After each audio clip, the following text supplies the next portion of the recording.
Arielle's Stand, a story of courage and change. They painted Fairview as flawless, but beneath those gleaming surfaces and championship banners, something sinister lurked. I hadn't arrived looking for trouble. I came hoping to vanish into the background. Yet the moment I claimed my seat in that cafeteria, sporting my Black Lives Matter tee with my braids woven like armor, the mayor's son seized my collar. He expected me to crumble, anticipated my silence. What he didn't realize was that I'd been trained to complete whatever battles others initiated. That single instant didn't merely transform me, it rattled the entire institution. And if you believe you've witnessed this tale before, prepare yourself. This time, silence wasn't an option. The morning scent still lingers in my memory.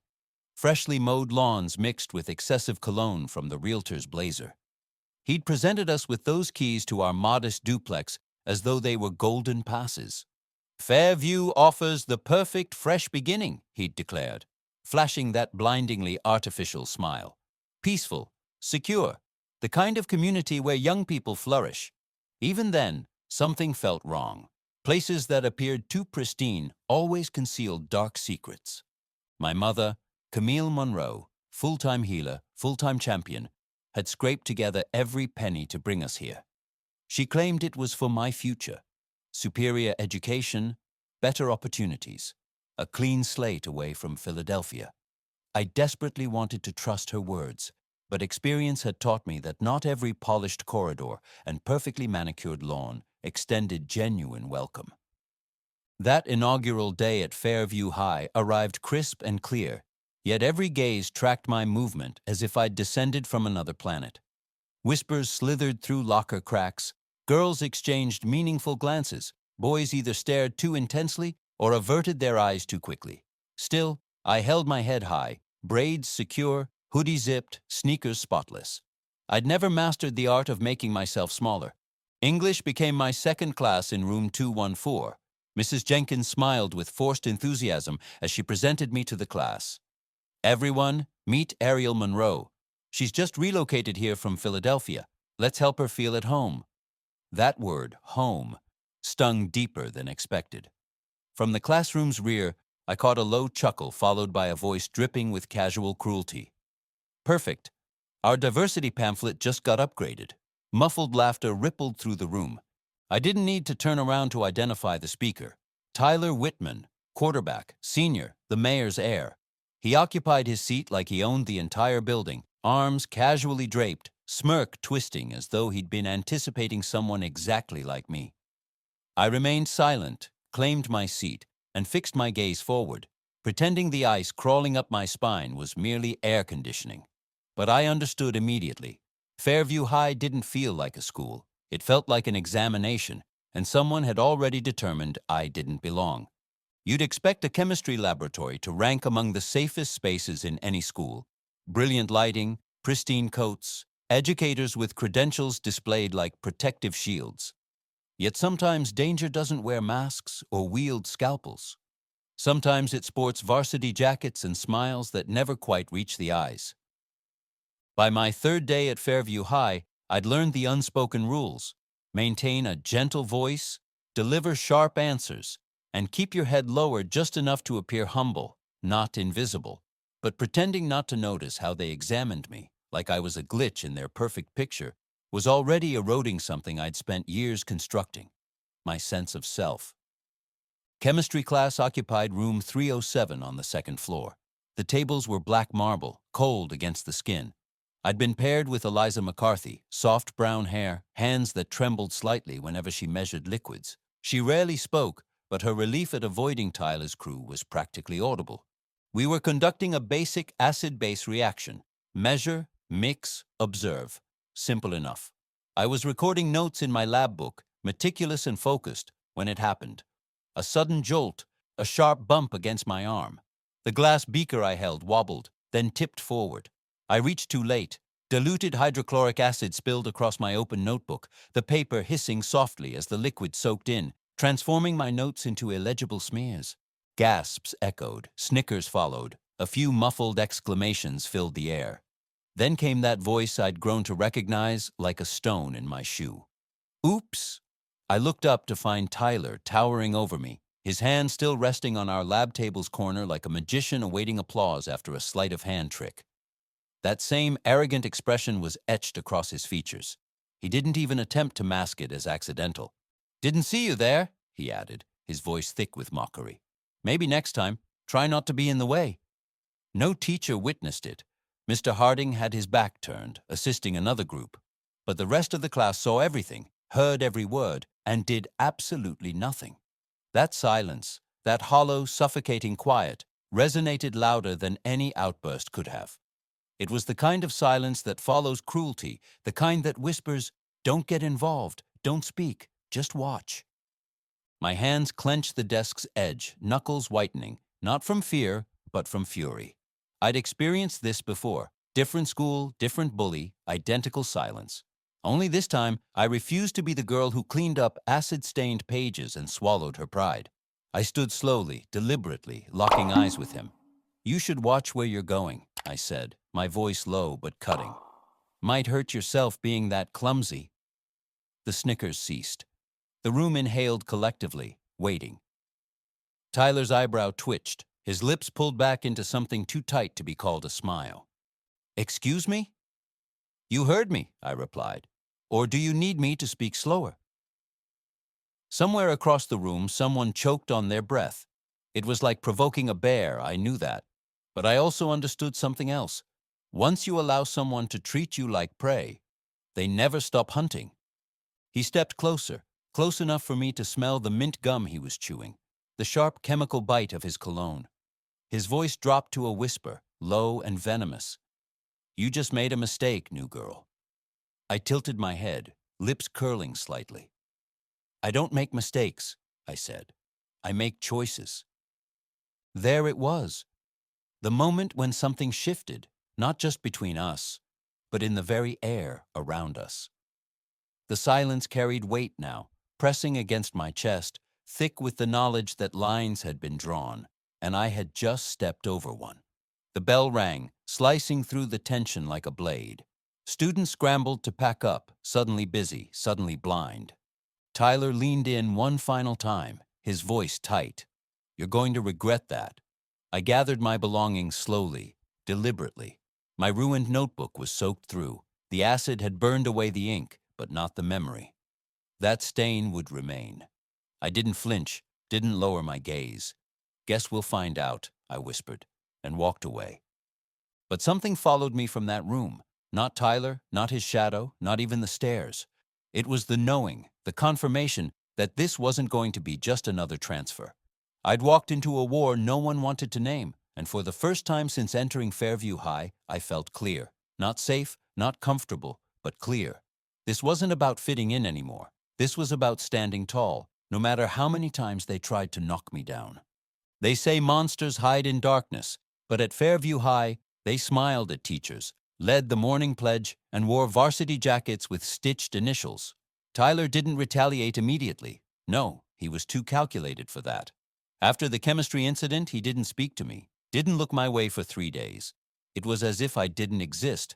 But silence from someone like Tyler Whitman wasn't peace, it was preparation.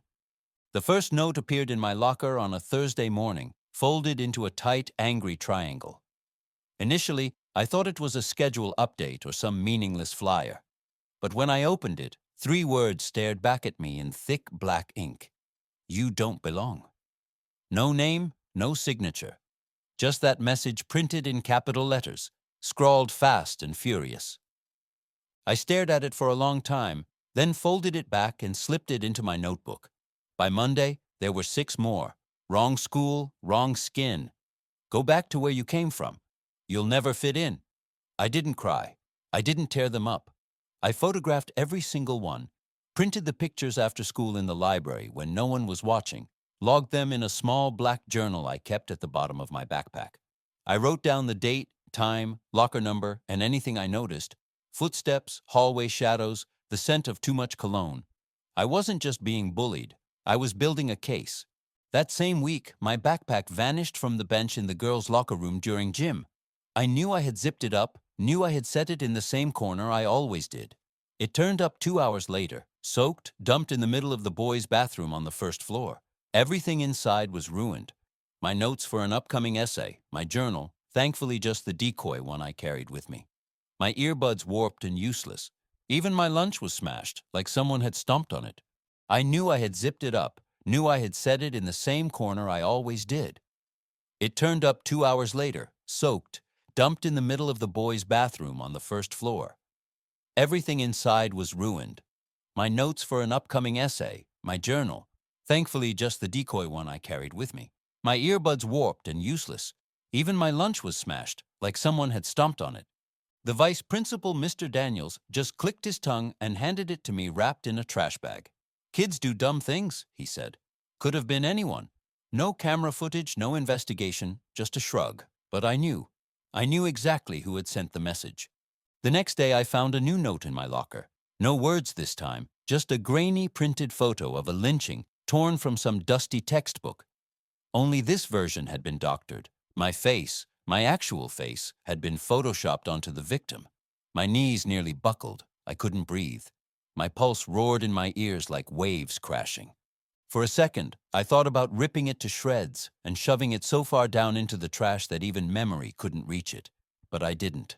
I folded the image carefully, like it was something sacred, something poisonous, and I slipped it into my folder, because this wasn't just harassment anymore. This was hate. I went home that night and stared at myself in the bathroom mirror. My reflection looked tired, older, like something in me had shifted quietly, permanently. I didn't tell my mom. She was already drowning in double shifts, saving other people's lives one IV line at a time. If I told her, she'd show up at school the next day demanding answers, and I knew what would happen then. Everything would explode. I'd be labeled the problem, the loud black girl, the troublemaker. And Tyler would win, so I stayed quiet. But I wrote everything down. I filled page after page in my hidden journal. Evidence, proof, truth in ink and timestamps. That Friday, I was sitting alone in the courtyard, watching my lunch sit untouched, when I heard soft footsteps behind me. Lynn Tran, she was in my third period history class, barely spoke above a whisper, always had her sleeves pulled over her hands like armor, but she sat next to me anyway, like she didn't care what it cost her.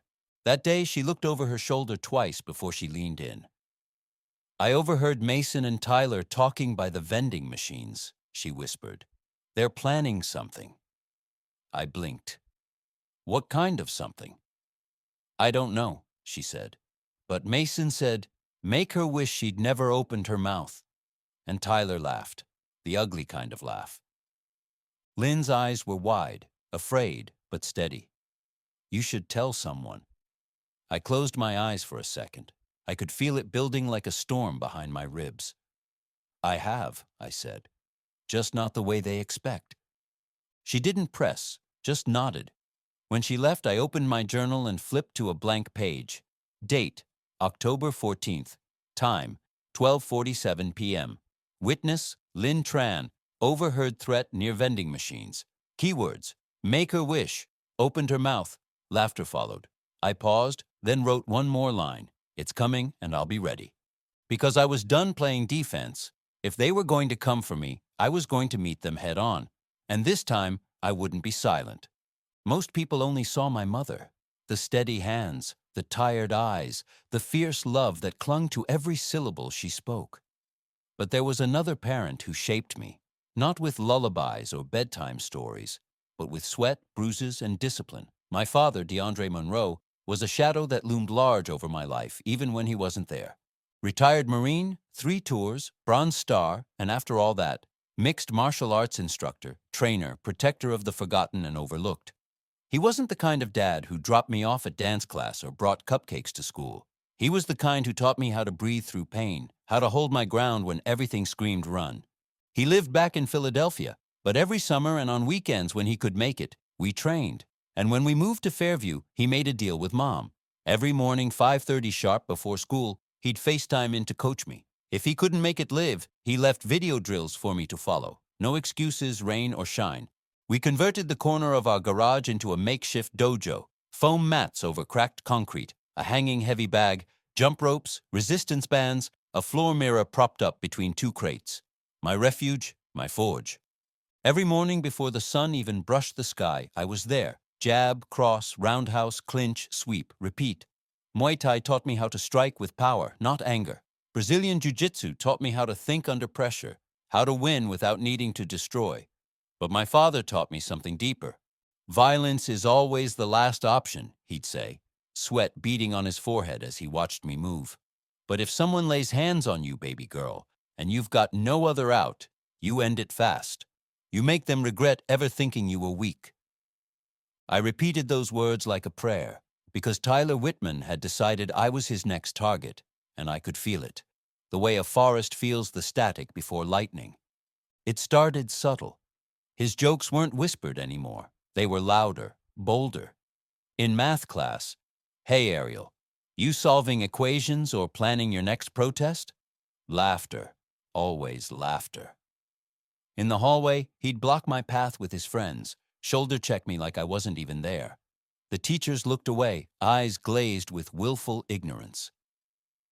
One afternoon in the cafeteria, he dropped his tray right in front of mine, splattering ketchup and milk all over my jeans. He smirked, raised his hands like it was a game. "Oops," he said. "Clumsy me. Everyone saw it. Nobody did anything." I walked past him, didn't say a word. But that night I trained harder. Sweat poured off me as I threw kick after kick, combo after combo, until my body trembled and my legs screamed to stop. Because I wasn't going to be caught off guard. Not again. That Friday, I dreamed about fire. I was standing in the middle of Fairview's cafeteria, surrounded by students whose faces melted into blur. Tyler stood across from me, all teeth and venom. He reached out, grabbed my collar, and just as his hand touched fabric, my body moved. No hesitation, no fear. I woke up with my fists clenched and my heart pounding like a war drum. By Monday, the atmosphere at school had changed. You could feel it even in the air. The whispers had turned into stares. Students who used to ignore me now watched me out of the corners of their eyes, as if they sensed something ticking inside me, something they didn't quite understand.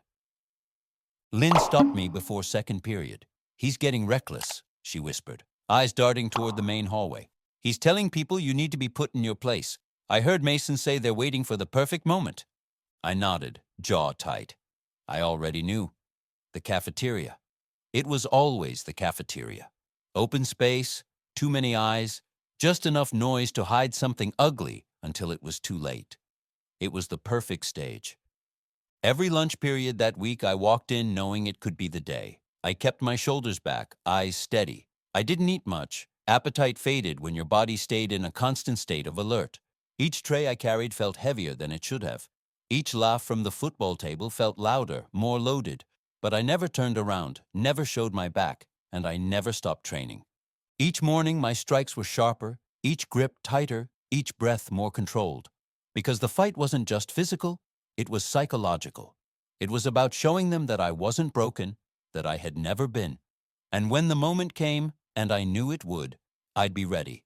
Not just to defend myself, but to make sure every single person in that room saw what happened when you tried to crush someone who refused to stay down. Some mornings, you just feel it. It wasn't the sun filtering through the blinds, wasn't the silence in our kitchen as Mom prepped for another double shift. It was something quieter, deeper, like a low vibration under the floorboards, humming beneath my skin. A signal. Today. I pulled on my Black Lives Matter shirt, black with bold white lettering across my chest, like armor. My braids were freshly done, each one tight and neat, twisted into a crown. When I looked in the mirror, I didn't just see a girl trying to survive Fairview High. I saw my father's discipline, my mother's strength, my own fire. At school, I moved through the halls like always, head high, eyes forward. I ignored the stares, the whispers, the way the boys near Tyler's table elbowed each other as I passed. But something was different. It was in the air, like everyone could sense a storm was about to break. By the time lunch rolled around, my heartbeat was already steady in that strange, alert way, like it had dropped into a lower gear, bracing for impact. I grabbed my tray from the line, chicken sandwich, apple, water bottle. Not that I'd eat any of it. I scanned the cafeteria as usual. No table opened up, no one met my eyes, no invitation. That's okay, I didn't need one. There was a half-empty table near the back, close to the windows. I slid into the corner seat, placed my tray down and exhaled slowly. A few students looked over, then quickly away. And then I heard it. His voice. That voice, louder than it needed to be. "Hey, new girl," Tyler Whitman said, his tone already coiled like a whip. "You're in my seat." I didn't look up. "Funny," I said. "Don't see your name on it." He laughed, but it was tight, controlled. "All of this," he said, sweeping a hand across the cafeteria, "is mine." The word was soft, but it rang like a bell in a cathedral. Around me, students shifted, chairs scraped, phones slid from pockets, low and angled, ready. The energy changed. It was the kind of silence that doesn't breathe, the kind that waits. "You think you're tough, huh?" Tyler growled, stepping forward. I raised my gaze slowly, deliberately. "No," I said. "I think I'm tired." He was directly in front of me now, his friends behind him. Mason, Brett, 2 others, a wall, a pack. I watched the way Tyler's jaw ticked, how his hands curled. He was used to being obeyed, feared. This was new for him. "You're making a mistake," he warned. I met his eyes. "You've made several." His face flushed, red blotches spreading across his cheeks. And then, without warning, his hand shot out, fingers twisted into the collar of my shirt. He yanked me up. My tray clattered to the floor, milk carton bursting, apple rolling. A collective gasp sucked the air out of the room. Suddenly, I was off balance, my toes barely touching the ground. His breath was in my face, venomous. "You don't belong here," he hissed. "You never will." Time fractured. I saw his grip. I saw the angle of his feet. I saw the space between us and the space around us. And then I moved. Fast, fluid, automatic.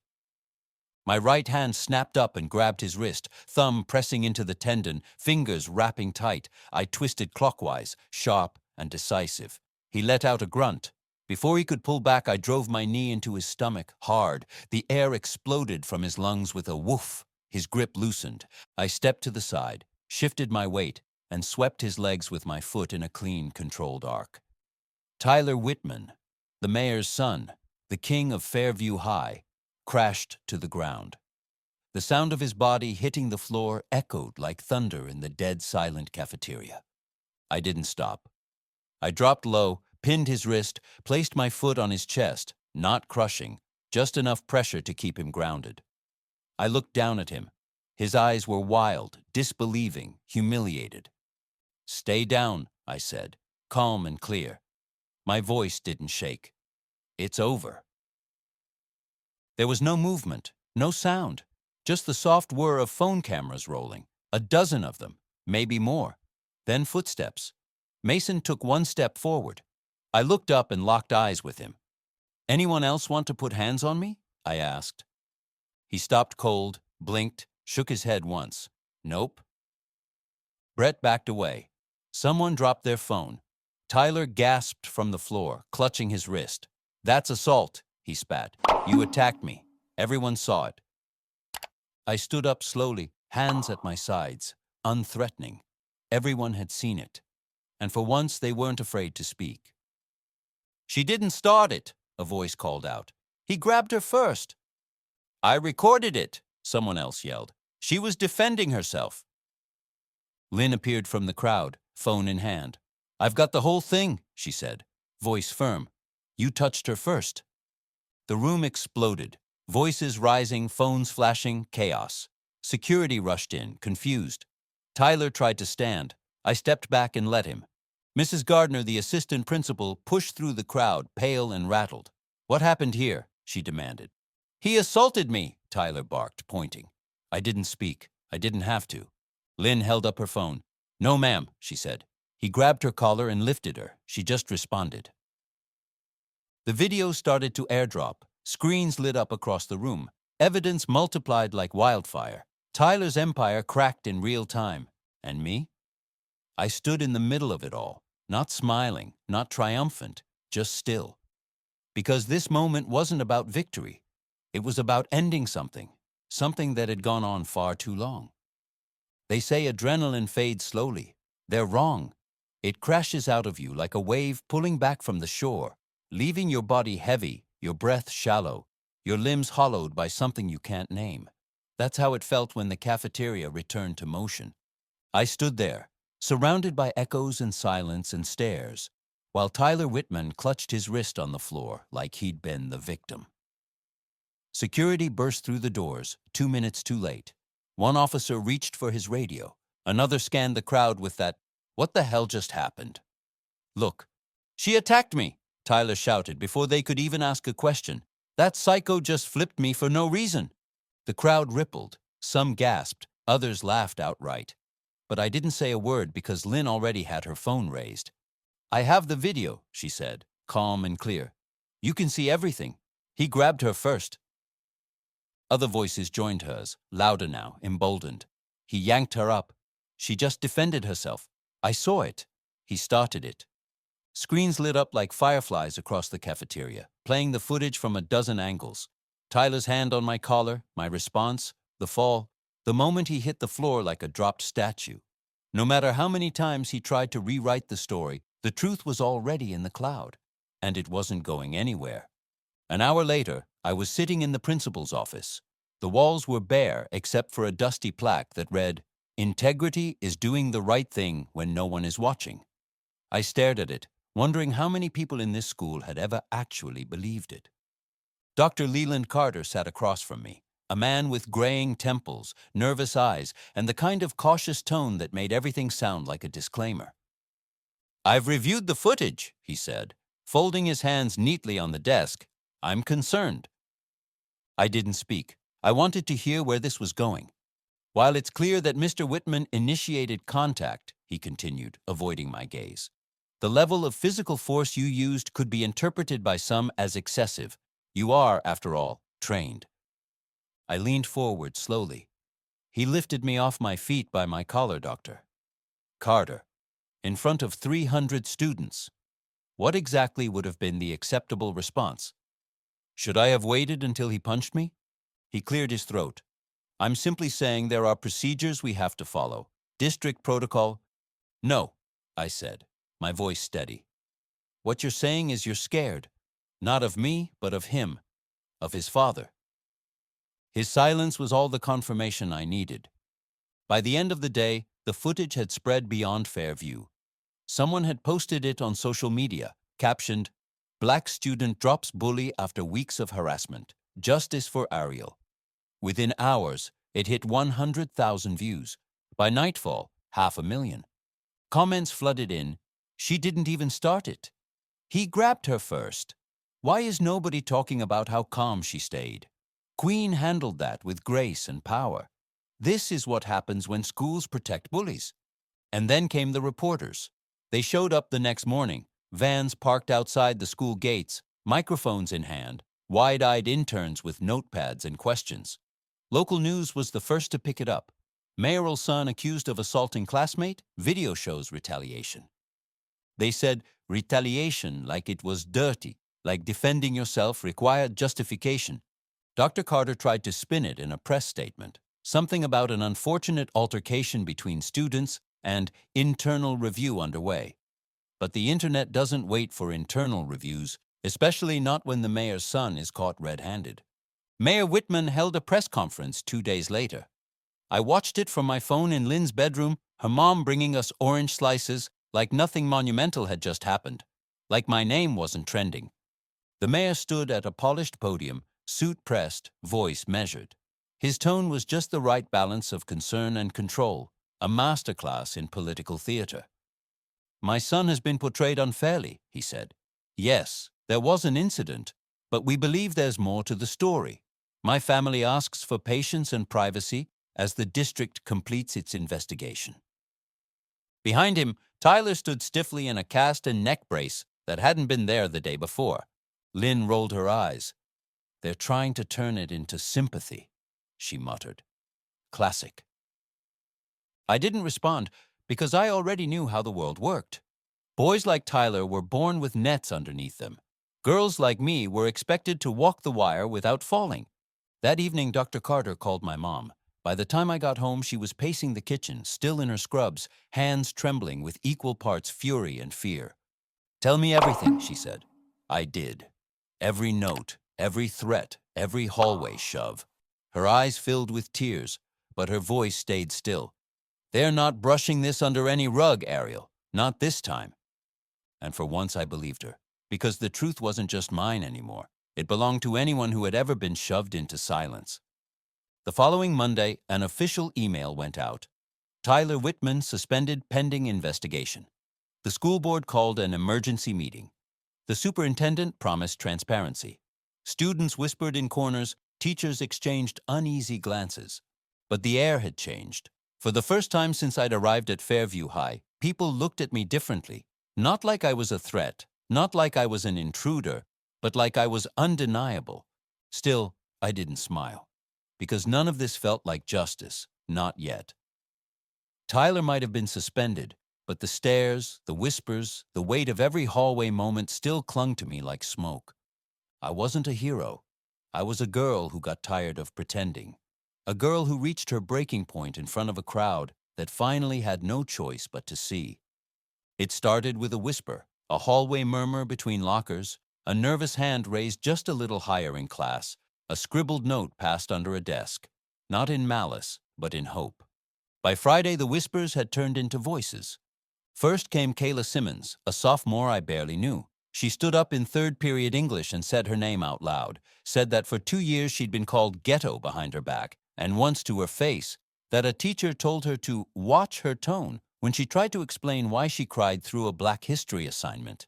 Then came Andre Delgado, who admitted in history class that he'd skipped school last year after being shoved into a locker and called a slur by a senior who never got punished. And then Chloe Wu, and then Isaiah Bryant, and then so many others. It was like the dam had cracked, and the truth poured out.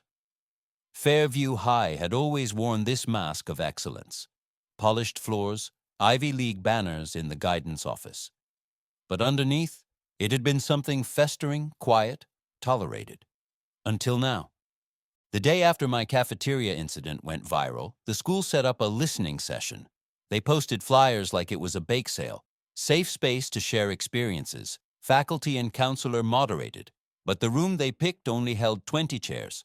50 students showed up. Some of them stood, others sat on the floor. And for the first time, teachers heard what had been said in whispers for years. Slurs. Isolation. Mockery brushed off as boys being boys. Girls punished for defending themselves. Staff turning blind eyes. And all of it had one thing in common. Nothing ever changed. Until now. Dr. Carter lasted another 2 weeks. He held a closed-door meeting with the school board, then sent out a resignation letter cloaked in polite phrases. Personal reasons. Grateful for the opportunity. Time for new leadership. But we all knew the truth. He hadn't just failed to protect students. He had tried to protect a system built to fail us. They replaced him temporarily with Dr. Angela Benton, a quiet-spoken black woman with a background in equity leadership. The day she arrived, she visited every classroom, introduced herself, listened, took notes. She stopped me in the hallway that afternoon, her voice soft but sure. "I've seen what you did," she said. "We're going to build from it." I nodded, said nothing, because inside I was still torn. Every day felt heavier now. I couldn't walk through the halls without someone stopping me to say thank you, or to share their story, or to ask if I'd speak at a club meeting, a youth council, a church group. Then came the emails. Community leaders, civil rights lawyers, nonprofits, even a local congresswoman's aide. Would you speak on a panel? Would you let us use your story to push new policy? Would you consider testifying at the district meeting? My inbox had never known so many unread messages. It was overwhelming, flattering, and suffocating, because I hadn't asked for any of it. Not the fame, not the spotlight. All I wanted was to walk into a school cafeteria, sit down, eat in peace, and not be afraid. I wanted quiet. And instead, I got a revolution. One night, after another long day of school and interviews and meetings I hadn't asked for, I called my dad. The screen flickered for a second before his face appeared, tired but proud.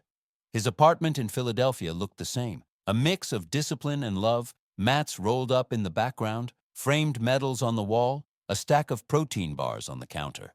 "Hey, baby girl," he said, his voice a balm. "How's my warrior?"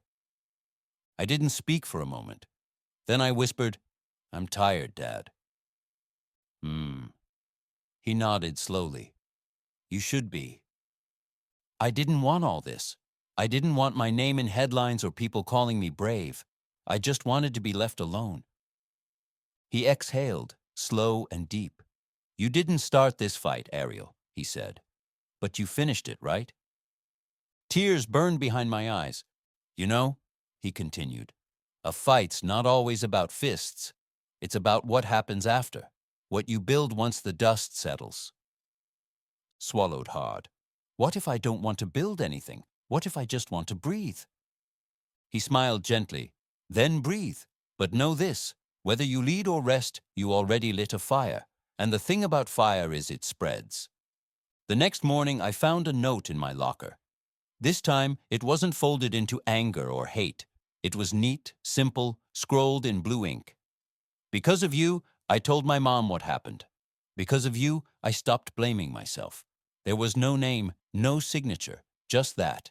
And it meant more than all the interviews, all the headlines, all the speeches, because it reminded me that change didn't come from being brave all the time.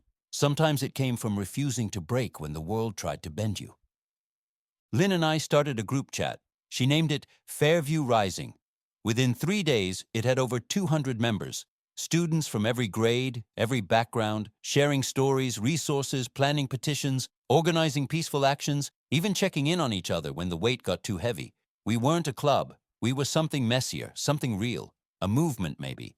But we didn't say the word, not yet, because movements, like fires, start small, and we were still learning how to hold the flame. I never wanted to be anyone's role model, not in the way people said it with a smile and a gold pin.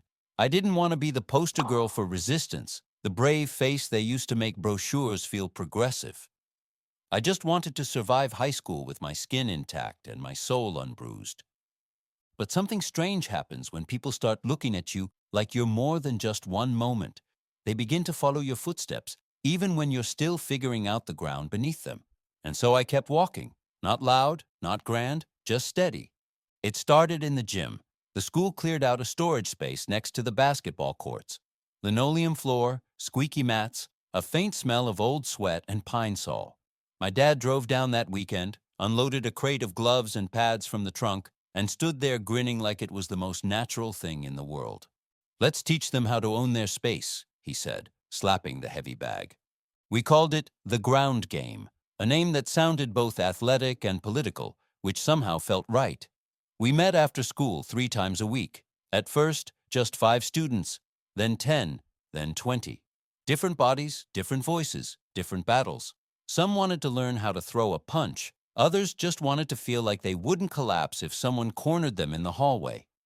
We trained in silence sometimes, focused breath and movement, contact and control.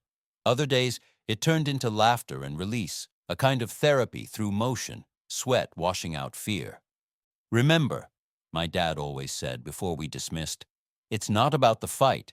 It's about knowing you could fight and choosing not to, until you have to. We hung the phrase on a banner over the mirrors. Strength is not in the blow. It's in the choice. I didn't even know I'd been nominated for anything. The email came from a youth justice organization out of D.C., clean logo, fancy signatures. They called it the National Courage in Education Award.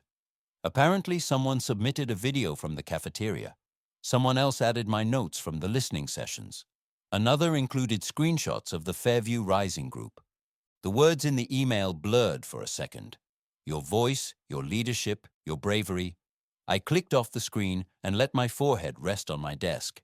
I didn't feel brave. I felt cracked open, constantly exposed, every move scrutinized. But something in me whispered, you did all of that anyway. And maybe that was the point. It was a rainy Thursday when I met Maya Hassan. I noticed her before she noticed me, sitting near the back of the cafeteria, her lunch untouched, her head bowed. A navy blue hijab wrapped neatly around her face, her hands tucked beneath the sleeves of her sweatshirt like she didn't want to take up too much space. I recognized the look, not just of fear, but of calculation. The quiet math of survival. How to sit, how to blend, how to disappear just enough to avoid becoming a target. After lunch, she found me near the vending machines. Her voice barely rose above a whisper. Can I talk to you? I nodded, and we ducked into the empty drama classroom, lit by half-dead fluorescents. They keep telling me, she said, fingers clutched tightly around her bag strap, to go back to where I came from. They say it when I walk past, when I sit down. One of them left a note in my locker. It said, "Towel head." My chest tightened, not because I was surprised, but because I wasn't.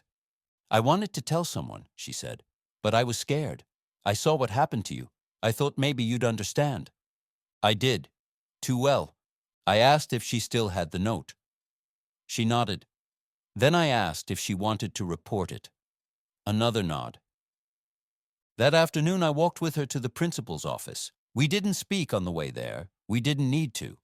Dr. Benton was behind her desk, sleeves rolled up, reading a report. She looked up and immediately put down her pen.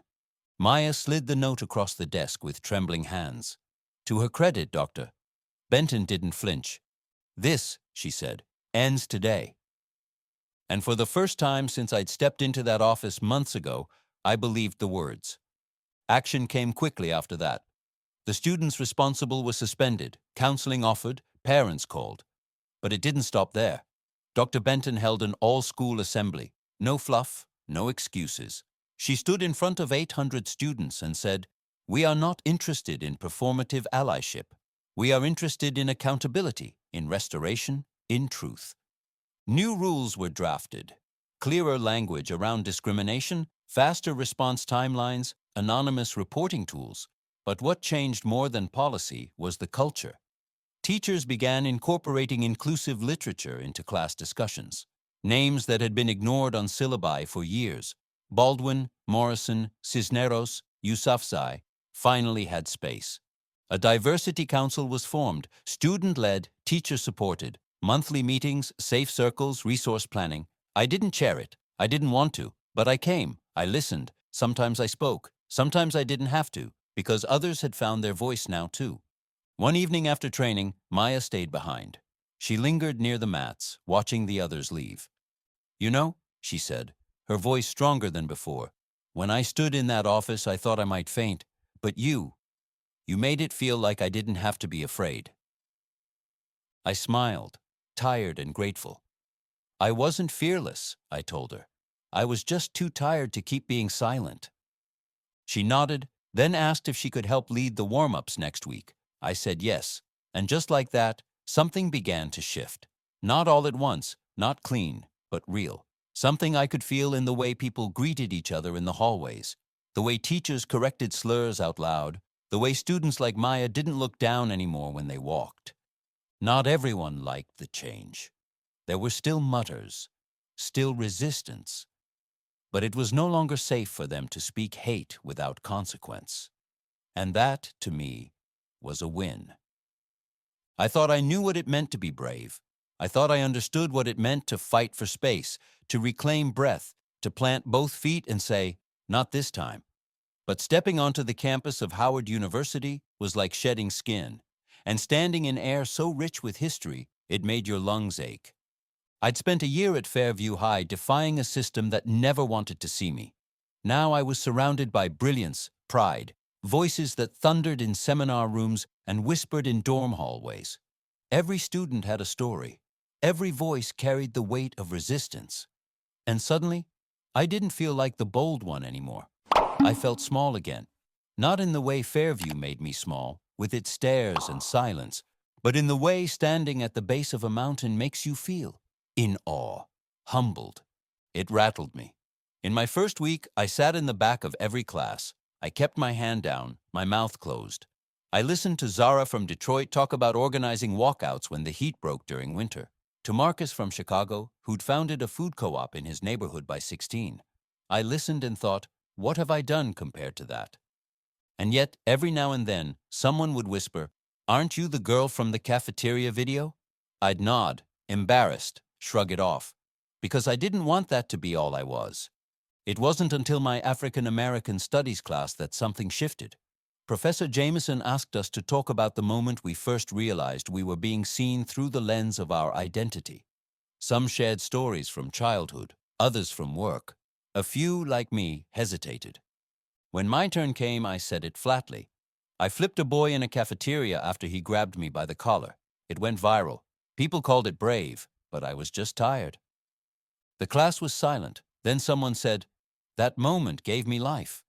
You made me believe I could fight back." And just like that, something cracked open in me, because it wasn't about how loud my story had been. It was about what it gave others permission to do. I threw myself into the work, organizing meetings, book clubs, protests. I marched for police accountability in D.C., linking arms with strangers who felt like family.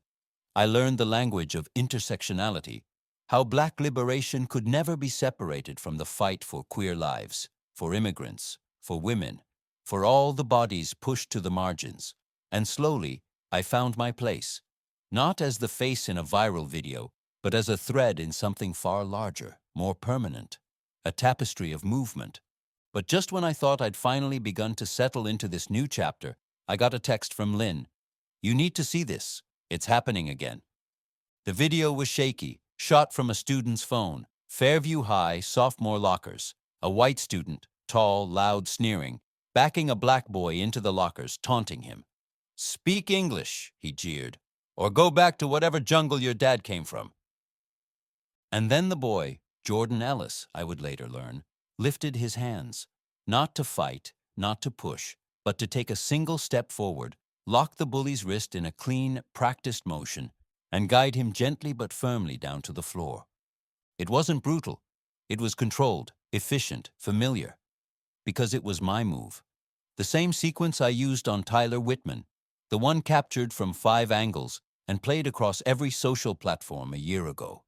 I watched as Jordan held his ground, never raising his voice. "I saw your video," he said in the clip, steady. "You showed us how—" The video ended in a sea of shocked gasps, and my hands trembled, not from fear, but from something deeper, wonder. I reached out to Jordan through Lynn. He responded with a voice note, too shy to FaceTime. "I just wanted you to know," he said, "I was scared. I've always been scared. But I practiced that move every day after school because you did it first, and I knew one day someone would come for me." His voice cracked. "But this time, I didn't flinch." That's the thing no one tells you about courage. It doesn't echo like applause. It doesn't arrive with a title or a trophy. It lingers quietly in the hands of someone watching, someone listening. It passes on like breath. Jordan had never met me, but he carried a piece of me in his muscle memory, and that made the fight worth it. Back at Howard, I stood a little taller. I joined a campus mentorship program, pairing freshmen with upperclassmen. I taught workshops on de-escalation and community defense.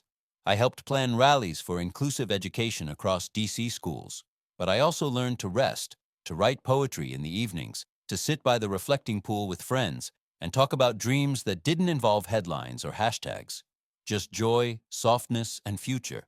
Because movements don't just survive on pain, they grow from hope. Fairview kept moving too.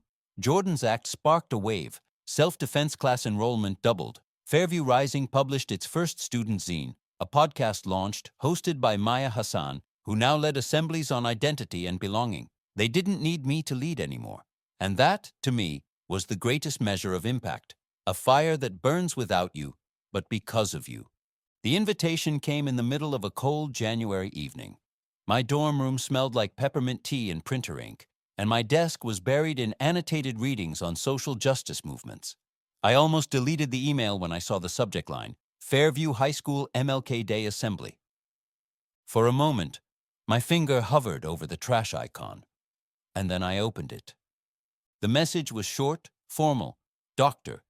Benton and the Student Diversity Council would be honored if you would return as our keynote speaker for this year's Martin Luther King Jr. Day program. They wanted me to come home, not to apologize, not to explain, but to speak. I closed my laptop and stared out the window into the night. Snow dusted the rooftops of DC below. It was beautiful and quiet, nothing like the ache curling in my chest. Because the truth was, I hadn't stepped foot in Fairview since graduation. I wasn't avoiding it exactly, but I wasn't drawn to it either. That school held too many echoes, some full of fire, some soaked in silence. But I knew I'd say yes, not for them, for me. When I pulled into the Fairview High parking lot the following week, my fingers gripped the steering wheel a little tighter than usual. I'd driven this road hundreds of times before, but this time was different. This time, I wasn't the girl bracing for impact. I was the girl who'd walked through fire and made sure the next girl didn't have to walk alone. Still, stepping through those front doors took the air out of my lungs. The halls were smaller than I remembered. The same speckled tiles, the same glass trophy cases, the same skylight above the atrium casting that soft morning light. But then I looked closer and I saw it. Change. Art displays lined the hallway. Portraits of Black authors, queer activists, immigrant trailblazers. A mural stretched across the east wall, painted by students' hands, of every color interlocked and rising toward a sunrise that cracked through storm clouds. Staff walked by wearing round pins that read, "No more silence." And the faces were different too, braver, like someone had lit a fire inside them and they'd kept it burning. I made it halfway down the hall before I was spotted. "Miss Monroe!" A student ran up, young, wide-eyed, practically glowing. She hugged me before I could respond. "You're the reason I started the poetry club." Another joined her. "I took self-defense because of your video." Then another. "My little brother tells everyone you're his hero." I smiled, nodded, thanked them. But inside, something shook loose, because I hadn't realized how far the ripples had gone. Dr. Benton met me outside the auditorium. She was dressed in soft gray, her locks pinned up, her eyes kind but focused. "We're full," she said, leading me toward the stage. "We had to open the balcony. Some students from neighboring schools showed up, parents, even media." She paused and looked at me. "Are you ready?" I nodded, but I wasn't sure, because as I peeked behind the curtain and saw the sea of faces waiting, a quiet fear crept in. What if I couldn't reach them? What if I didn't have anything left to say? But then I remembered Jordan. I remembered Maya. I remembered the quiet girl with the torn-up locker and the boy who couldn't breathe after whispering a slur. And I stepped into the light. The applause began the moment I took the podium, but it wasn't the loudness that got me. It was the length. They clapped like they remembered, like they knew the cost of this return. I waited until the room fell silent, then leaned in and spoke. "I came here wanting to be left alone." My voice echoed against the high ceiling. A pause. Then I added, "But I left knowing I could never be invisible again." A beat. And the room shifted, because they felt it. That line wasn't about being seen. It was about being real. I told them everything. Not the viral video story they'd heard 1,000 times, but the version that didn't fit in a headline. I told them about the weight of silence, about the fear that doesn't roar, it simmers, about what it means to fight back when all you wanted was peace. I told them about anger, about the ache of restraint, about the nights I cried on my floor and the mornings I rose anyway. I told them about Maya and her hijab, about Jordan and his steady hands, about Lynn who never let me stand alone, about my mother's tired eyes and my father's hard truths. I told them about fire and about the beauty of watching it catch. When I finished, the applause didn't just fill the room, it cracked something open. And for the first time since I'd left Fairview, I cried. Not from pain, but from the grace of knowing I'd turned that pain into purpose. After the ceremony, students lined up to hug me, to share stories, to say thank you, not just for what I'd done, but for staying soft when the world tried to harden me. As I walked back down the hallway toward the exit, I passed a new glass case by the office. Inside, next to academic trophies and team photos, was something new. A black and white still of me in the cafeteria, frozen mid-motion, my hand gripping Tyler's wrist, and below it, etched in brass, Arielle Monroe. Courage is not the absence of fear, but the decision to rise anyway. I stood there for a long time, then turned, walked out the doors, and let the cold January wind hit my face like a blessing. Because I was no longer a girl fighting to be seen. I was a woman who knew she never had to disappear again. Some stories end with a final page. Mine didn't. Mine evolved, grew legs, found new voices, crossed state lines, and showed up in places I never thought it would. After Fairview, after the stage and the standing ovation, I went back to D.C. with a suitcase full of thank you notes, a head still ringing with applause, and a quiet sense that something far bigger than me had begun. But I didn't want to be a symbol. I wanted to build something. So I poured myself into my studies, double major in criminal justice and African American studies. Days were long, nights longer. While other students partied or posted about freedom, I sat in the back corners of law libraries, highlighting systemic precedents and landmark cases that carved scars into the Constitution. Because I didn't want to fight just on stages anymore. I wanted to fight in courtrooms, in policy drafts, in rooms where decisions were made and lives were signed away with cold pens on sterile paper. I started clerking for community lawyers on weekends, most of them black and battle-tested, carrying decades of fights in their spines. They taught me how to use words like weapons, how to dismantle oppression not with fists, but with language, clear, precise, relentless. But even then, I didn't stop mentoring. I spent Wednesday nights in a community center near campus. The floor tiles were cracked, and the lights flickered sometimes, but the room was full of fire. High school students from every walk of life, ready to rewrite the world that tried to define them. I didn't lecture. I listened. I gave them tools and space and truth. And when one girl, Cheyenne, barely 16, trembled while practicing her first speech on school policing, I knelt beside her and said what my father once whispered to me in the garage at dawn. Courage isn't about fearlessness. It's about choosing to act even when your voice shakes.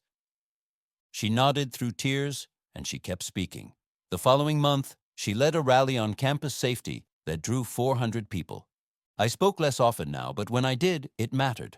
I gave keynotes at universities, helped design restorative justice workshops for public schools, partnered with Lynn and Maya to create a nonprofit called The Second Bell, a platform for students targeted by institutional bias, giving them legal aid, peer networks, and a place to be heard. We didn't have all the answers, but we had our stories, and we had each other. And that was enough to start. Then one Friday afternoon, just before midterms, I got another message from Fairview. Not from a teacher, not from Dr. Benton, but from a freshman named Tiana Caldwell. Miss Monroe, we've never met. I'm a freshman here. I saw the video of your MLK speech and I wanted you to know I used your words today. I blinked, reread it. Attached was a clip, 30 seconds, a crowded hallway, 3 boys cornering another student, an immigrant kid, small, scared, pressed to the wall, and then a girl stepped in, Tiana. She stood between them and said without trembling, I came here wanting to be left alone, but I will never be invisible again. Her voice didn't rise, but it rang. The boys froze. One stepped back. Another muttered something and walked away. The third, unsure, followed. And just like that, silence reclaimed the hallway. But not the silence of fear, the silence of a stand being taken. I watched that clip over and over, tears slipping down my cheeks. Because it was never about me, not really. It was about the idea that no one should have to carry injustice alone. That one stand can become a signal fire, a message sent out to every quiet soul waiting for permission to rise. Sometimes, when I walk across Howard's campus now, I think about those days at Fairview.